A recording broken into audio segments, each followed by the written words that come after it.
So, Genshin Impact just released patch 5.0 and with that we have Mualani, an incredible forward vape DPS character. However, after watching multiple CCs talk about her, it seems that her reception is somewhat mixed. She can do insane damage and has absolutely insane exploration abilities, but she also suffers from being half-baked as she clearly does not have a fully functional team as of yet. To be precise, she is missing a viable buffer and a decent pyro applier.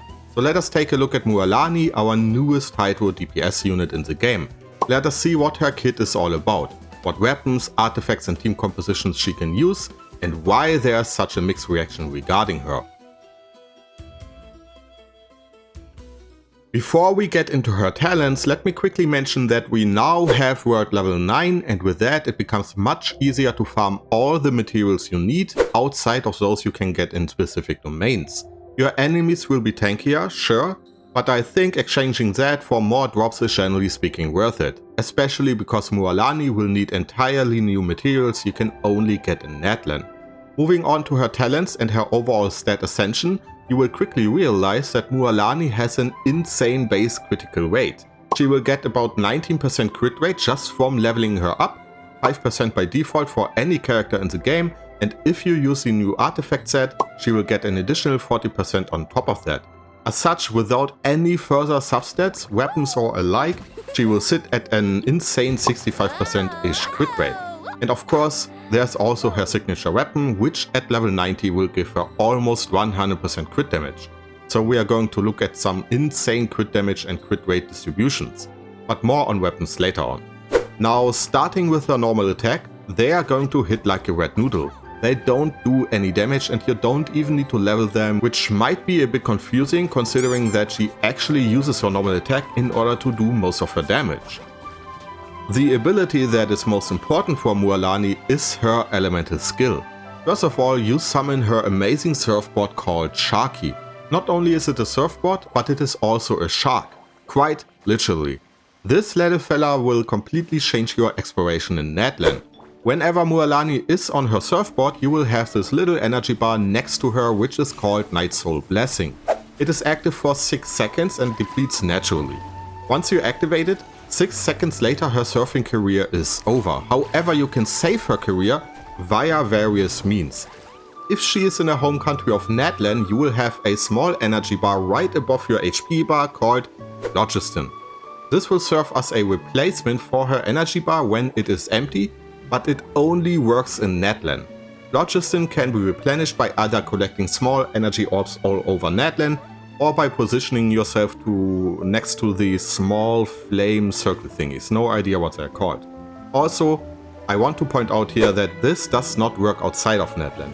Phlogiston is only a thing inside Natlan, so she unfortunately loses out on a lot of exploration potential. However, there is one more way of replenishing your Night Soul energy outside of Phlogiston, but we will talk about that in a moment. Now when you activate her elemental skill in combat, right, not for exploration but in combat, you can press your normal attack in order to bite your opponents with Sharky. That bite damage will drastically increase with the amount of wave momentum you have on Mualani. You can see your current stack count right next to your Night Soul Blessing bar, these small fishy thingies, and the way you generate those stacks is by moving close to or through opponents. Each enemy you will move close to will be tagged and Mualani will gain 1 stack. There's an internal cooldown for the amount of wave momentum you can get per enemy, and if you are fighting only a single enemy, it will take a second or 2 in order to max out your stacks. But if you're fighting 3 of them or more, you simply move through all of them and you will get your max stack count right away. Once you have all your stacks, you can unleash Sharky's most powerful bite, which is called Sharky's Searching Bite. And believe me, this one will hit like a truck, especially if you play her in Vaporize teams. It absolutely deletes your opponents, even on world level 9. Also, there are 2 more elements when it comes to her elemental skill. First of all, when you move through your opponents, you will tag them. You can tag up to 5 opponents, and whenever you unleash Sharky's Bite, you will hit all 5 opponents. However, the damage will fall off the more opponents you hit. This is more or less a balancing thing, as it would be kinda broken if she can randomly hit all marked opponents at the same time for 200k or more. Secondly, and this brings us all the way back to what I said earlier, there is another way of replenishing her Night Soul Blessing, specifically when you are in combat. You might have noticed by now that whenever I use Sharky's Surging Bite, there's a small pufferfish following her around. This pufferfish is generated by her passive talent Heat Resistant Freshwater Floater. That is quite a name, say that 5 times in a row. What this small pufferfish does is very simple. When you collect it, you will generate a small amount of Night Soul energy. You can do that twice per elemental skill, and it is absolutely crucial for you to collect those as soon as you can. The reasoning behind that is very simple. If you don't collect them, you will probably look at a single Surging Bite per elemental skill. But if you do collect them, you will be able to perform up to 3 of them per elemental skill usage. Not always, because there are a few intricate details which I will talk about during my review of Mualani, but generally speaking it will allow you to use Sharky's Surging Bite up to 3 times. Oh, and this is for one opponent specifically. If you're fighting more, it becomes much easier to spam Sharky's Surging Bite because you will generate her wave momentum much easier. And considering that we already are talking about her passive abilities, let me quickly address her second one. This one basically always gets activated whenever you trigger a Night Soul Burst. Night Soul Burst is a new mechanic that was introduced in Natlan, and it states that whenever you have a Natlan character in your party, and Mualani herself would count as a Natlan character here, and whenever you do elemental damage, you will trigger a Night Soul Burst. When you trigger your Night Soul Burst, this will in turn trigger Mualani's passive talent, various artifact sets, or in the future probably weapons and so on, right? So this will be a key mechanic for all our Natlan characters, weapons and artifacts. And in the case of Mualani, Night Soul Burst will increase the damage you do with your elemental burst by up to 3 times. Night Soul Burst in itself has an internal cooldown, but the more Natlan characters you have in your party, the less that cooldown will be. So if you have, let's say, 2 or 3 Natlan characters in your party, it will be much easier to get that 45% damage increase for your elemental burst. And lastly, we have her elemental burst. And as you can see, there's not a whole lot to it. It is quite literally a single sentence, which is very rare for MiHoYo. It is effectively a big AoE nuke. It has 15 seconds cooldown, costs 60 energy and has one of the biggest multipliers in the game. And considering I haven't mentioned it so far, all of her abilities scale via HP. She is an HP based character. Now before we move on to our next section, let me quickly address skill order priority. As I mentioned in the beginning of the video, she does most of her damage via using her normal attack. However, that damage does not scale off her normal attack. The modifier for Sharky's Bite is found within her elemental skill. As such, your priority is going to be elemental skill followed by elemental burst. You can level them at the same time if you want to, but her elemental skill will be responsible for most of the damage you do. Your normal attack, you can leave that at level 1. You do not need it. Don't be like me and waste your precious early Natlan resources on it. Alright, we are done with her entire kit, so let us now surf on to her stats and artifacts. First of all, like I said, her entire kit scales off HP, so HP is your way to go. For that you can opt for HP or Elemental Mastery on your Sands, Hydro damage, or if you don't have that, HP on your Goblet, and crit damage on your Circlet, because Mualani has a lot of crit rate due to the nature of her Ascension and due to the fact that 2 of her best artifact sets will provide you with a lot of crit rate. For your Sands, it kinda depends on what weapon you are going to use and how much Elemental Mastery she will get from her team. If you have around 120 Elemental Mastery plus your team buffs, an HP Sand is preferred. However, both of them work, and in the end it will depend on your account. For substats, we have our good old crit rate and crit damage, HP, Elemental Mastery and Energy Recharge. Same old basically, MiHoYo did not reinvent the wheel here. Speaking of Energy Recharge, it does not hurt to have some, however I would not prioritize it. Your priority should be to maximize Sharky's damage. In an ideal world, you will be able to use your Elemental Burst every other rotation even without Energy Recharge. For her artifact sets, we have a variety of options to choose from. However, 2 of them will be specifically good for Mualani. The first one will be our all-new Obsidian Codex. This one will give you 40% crit rate baseline due to the fact that Mualani will always consume Night Soul points whenever her elemental skill is active, and we will also get 15% damage increase when she is in her Night Soul state. This, obviously, as a small nitpick here, also means that if you use her elemental burst outside of her elemental skill duration, you will not profit from the 15% damage increase, so keep that in mind. Another set you can use, especially if you use her in combination with Farina, is going to be the Marusisi Hunter set. This might change in the future, but for now it is a good set. It will give you a lot of crit rate and it will also increase your normal attack damage by 15%. Keep in mind though, for this one to work perfectly, you want to have our super actress Farina in your party. Without her, it will lose out on a lot of value. After those 2 sets, you can opt for Gilded Dreams, Art of Depths, or various 2-piece combinations, so you can take your pick. Needless to say, Obsidian Codex will be her best in slot option. It is infinitely valuable, especially due to the fact that it makes use of the Night Soul mechanic, and I'm going to assume that this will be a key mechanic for any upcoming Natlan character. So if you can, spend some resin on it.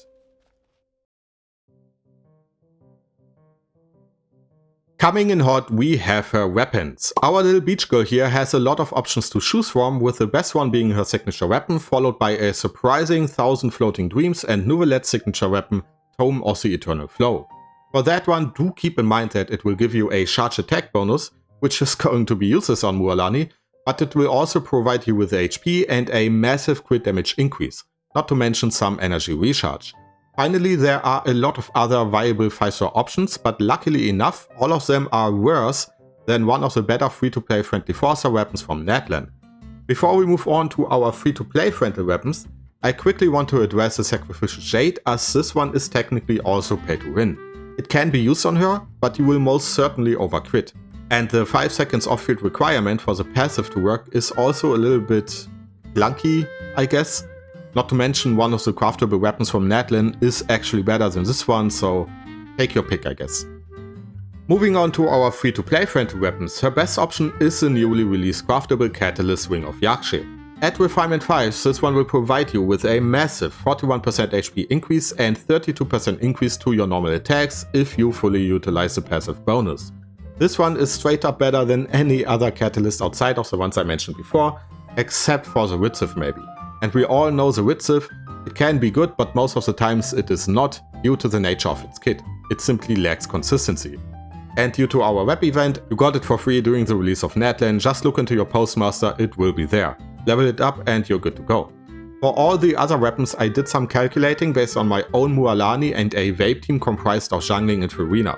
As such, if you're wondering about specific weapons, you will find them right now in this amazingly beautiful Excel sheet. So take your pick if you haven't leveled your Ring of Yakshe yet. And finally, we have our team section. First of all, this one might be out of date in the future, as we don't know yet what type of characters MiHoYo is going to release in future patches. The current characters in the game are not really designed with a character like Mualani in mind, so take all of this with a grain of salt.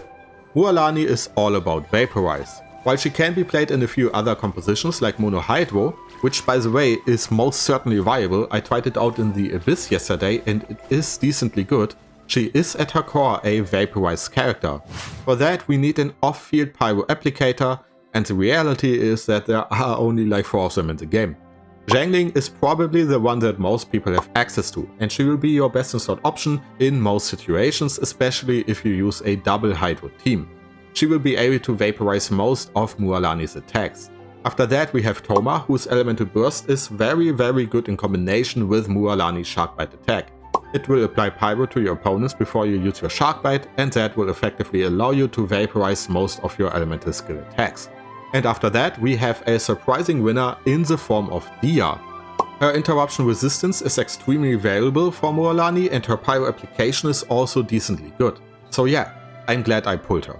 Lastly, we have Xinyan. For that you kinda want to have Constellation 2, but if you have it, you can easily get out her max level shield, which also has a lot of pyro application. As such, take your pick out of any of those characters. I'm going to take Jungling because I do like her cooking, and now let us fill out our 2 remaining slots. The first one is going to be an animal unit like Sucrose or Kazuha. By equipping Viridescent Venera on them, you will provide Mualani with a massive damage increase. You can also go for Jean if you're looking for a healer specifically, but in that case I would advise you to equip your VV set on her. Our last slot is a little bit less restrictive. You can go for Mona for a big nuke attack, Arena for a more streamlined damage increase, especially if you're going to use Marechaussee Hunter, or Barbara and Kokomi for our Hydro Resonance and some healing. That would be one viable team composition. However, there are a few other viable options out there as well. You can go for a Mono Hydro team, something like this for example, or you can go for a Burning team. Now I do not own Emily unfortunately, so let us just pretend that she is here, but besides her you can use Nahida or Baizu for some insane damage buffs, and Dia or any of the other Pyro characters I mentioned for your Pyro application. One outlier who I think might be really good as well is Kachina if you use the new Cinder set on her. This will provide you with a massive 40% Hydro damage bonus, and Kachina herself is also fun to play. Using her little Geocar in order to jump on your opponents does bring a smile to my face. So yeah, take your pick, there are a lot of decently good teams for Mualani out there, and hopefully in the future we will get better teammates for her as well. After all, Pyro Traveler is still a thing, right? As you can see, Mualani is a fairly decent Vape DPS character who is a lot of fun to play, very simple to build and also extremely useful for open world exploration. She does have her flaws, like her elemental skill window being fairly short and easy to mess up, her open world exploration being basically non-existent outside of Natlan, and she also suffers from a lack of good teammates, at least in our current roster. However, that does not stop me from playing her. In fact, everything you have seen in this video, all the footage and calculations are from the live server. I have pulled her, I have leveled her up, and I really like playing her. And I hope you will too. If this guide was helpful, then help me out by leaving a like, a comment or a sub, preferably all of them. But other than that, have a great day or night wherever you live. Bakosi signing out. Bye bye.